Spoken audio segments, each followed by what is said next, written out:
साथीहरु आज मैले कति वर्षपछि झुम्का लगाए थाहा छ? 7 वर्षपछिको यो झुम्का लगाएके है।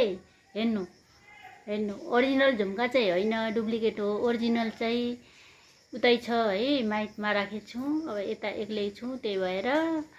अनि यो चाहिँ मैले 7 वर्षपछि लगाएको झुम्का साथीहरु कस्तो देखिएछ? किन थाहा छ 7 वर्षपछि किन लगाए भन्नुहुन्छ भने मेरो कान च्यातिएर पहिला यस्तै सुनको झुम्काले लोत पुरा च्याति छ यो कानमा, योमा अहिले यसले छोपेछ है।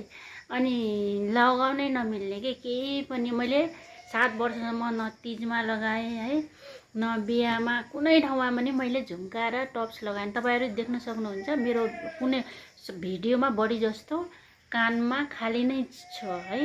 कुनैमा चिप्काएर बनाएको छु त, कुनैमा खाली नै। मैले मेरो टिकटकमा तपाई हेर्न, सबै टिकटक युट्युबमा हेर्नु, मेरो यो चाहिँ कानमा झुम्का छैन, टप्स छैन मैले 7 वर्षसम्म।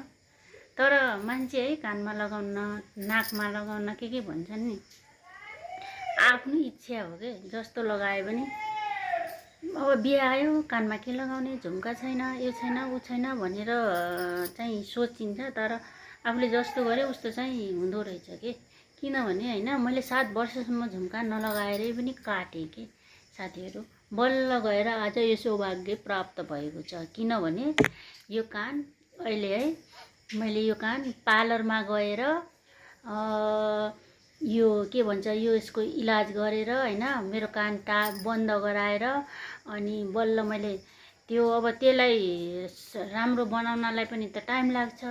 टाइम त्यति लाग्दैन अरूको ठाउँमा, तर मैले चाहिँ चाहेन मेरो कानलाई राम्रोसँग परिपक्व बनाउँछु भनेर बनाए। अब यो कान तपाईहरु देख्न सक्नुहुन्छ है, हेर्नु न, च्यातिएको चाहिँ नहुने, उस्तो खास नहुने। अब हेर्नुस्, केही मेरो कान च्यातिएको कान हो साथीहरु। हेर्नु त, अहिले चाहिँ के पनि छैन, च्यातिएको हो कि होइन केही छैन, थाहै छैन।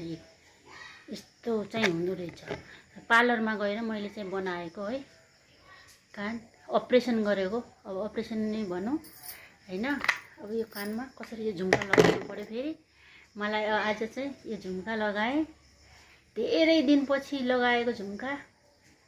यसो शेयर गरौँ भनेर गरेको। यदि तपाईहरुको कान च्यातिएको छ अनि झुम्का लगाउन रहर लाग्छ तर कानले लगाउन मिल्दैन भने तपाईहरु गएर एकचोटी विचार गर्नु होला है। मेरो चाहिँ राम्रो भयो कान, यस्तो भएको छ है। हेर्नु न, आज चाहिँ झुम्का लगाए, कस्तो देखिएछ साथीहरु कमेन्ट गर्नु ल। 7 वर्षपछि लगाएको झुम्का हो नि फेरि।